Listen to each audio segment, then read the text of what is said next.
You happy about that? Very happy about that one. Really didn't want to go to Baltimore. No, I didn't want to go to Baltimore. Retirement does not treat everyone well. Jim McMahon had a similar experience. After retiring, he found himself in deep trouble with a DUI arrest and a series of bad loans that left him drowning in debt. But before we begin, make sure to subscribe. In November 2003, Jim McMahon found himself in serious trouble in Navarre, Florida, when he was arrested for driving under the influence. According to the Associated Press, McMahon's breathalyzer test results were shockingly high. One test showed his blood alcohol level at 0.261%, and another registered at 0.258%, well over the legal limit in Florida, which is 0.08%. When the officer had him perform a sobriety test, McMahon didn't try to hide his state. He looked straight at the officer and admitted, "I'm too drunk. You got me." A spokesperson from the Santa Rosa County Sheriff's Office shared this with the media, adding to the dramatic turn of events for the former football star.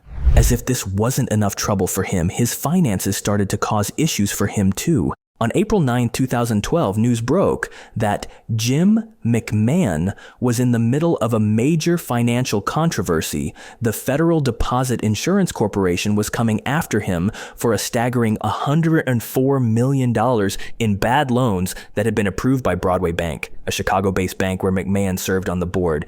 The FDIC wanted to recover the money from loans made before the bank had to be shut down. McMahon wasn't the only one in the spotlight. 6 other former board members and 2 former executives were also being targeted for their involvement. And even though McMahon had only approved one of the 17 loans in question, it was a big one. The loan he signed off on was for $28 million, meant to finance a Miami Beach condominium project, but the bank ended up losing $19.5 million on it. Despite these claims, McMahon stood firm in his defense. In a public statement, he said the FDIC's accusations had no merit, and he was confident he would be cleared of any wrongdoing. "I'm proud to have served as an outside independent director for a brief part of the bank's history," he explained, showing no signs of backing down. After years of legal battles, the FDIC settled the case in 2016 for $5 million. Though the settlement ended the lawsuit, the financial hit and controversy marked another tough chapter in McMahon's post-retirement life. These scandals weren't the only tough set of battles he was fighting. In a November 6, 2010 interview, McMahon openly admitted to struggling with memory issues, which he believed were caused by the injuries he suffered during his football career. He described how his memory loss affected his daily life, saying, "There are a lot of times when I walk into a room and forget why I walked in there." His experience highlighted the long-term effects of the hits he took on the field. By August 2011, McMahon, along with 6 other retired NFL players, decided to take legal action against the league. By fois, they filed a class action lawsuit accusing the NFL of negligence and misconduct when it came to handling concussion-related injuries. This suit followed similar lawsuits from 75 other former players who claimed that the NFL had known about the dangers of concussions as far back as the 1920s. Shockingly, the league allegedly kept this information hidden from players and the public until 2010. The lawsuit that McMahon joined aimed to widen the case to include all players who suffered concussions or head injuries during their careers. Just over a year later, in September 2012, it was revealed that McMahon, at the age of 53, had been diagnosed with early-stage dementia. His health seemed to be on a dangerous downward spiral, but things started to turn around after he received chiropractic treatment. McMahon reported that his headaches became less frequent, and his short-term memory saw significant improvement. By 2017, sports columnist Scott Ostler documented McMahon's progress. Not only had McMahon's health improved, but he also earned a bachelor's degree from Brigham Young University and stayed active by participating in celebrity golf tournaments. However, McMahon remained skeptical of the treatments the NFL promoted for head and neck injuries. He believed the league was more concerned with protecting its corporate interests than truly looking out for the well-being of its players. Speaking of his career, where he truly delivered the best he had. On the first play of the second quarter, Randall and the Eagles home for the season may be grounded. McMahon was playing well. The Chicago Bears picked McMahon in the first round of the 1982 NFL Draft, 5th overall. McMahon was excited to leave the strict culture of BYU behind, and his carefree attitude showed when he showed up to his first public event with the Bears holding a cold beer. This didn't sit well with head coach Mike Ditka or team owner George Halas. McMahon quickly learned that the atmosphere in Chicago wasn't much easier, and he often butted heads with Ditka during his 7 years with the team. As a rookie in 1982, McMahon quickly claimed the starting quarterback job. He was named to several all-rookie teams after nearly leading the Bears to the playoffs, despite a players' strike that shortened the season. McMahon's ability to read defenses and his surprising athleticism helped him stand out. He also had a unique style as a rollout passer, able to throw accurately on the run in either direction. In 1983, McMahon improved as a leader on the field. He liked changing plays at the line of scrimmage, frustrating Ditka but often leading to success. He became a frequent scorer on quarterback sneaks, as Halas had asked Ditka to make them a bigger part of the offense. That year, the Bears finished 8-8, just missing the playoffs. By 1984, the Bears reached the conference championship, but McMahon's season ended early due to injuries, a recurring theme throughout his career. In a brutal game against the Raiders, McMahon took a hard hit, suffering bruised ribs and a lacerated kidney.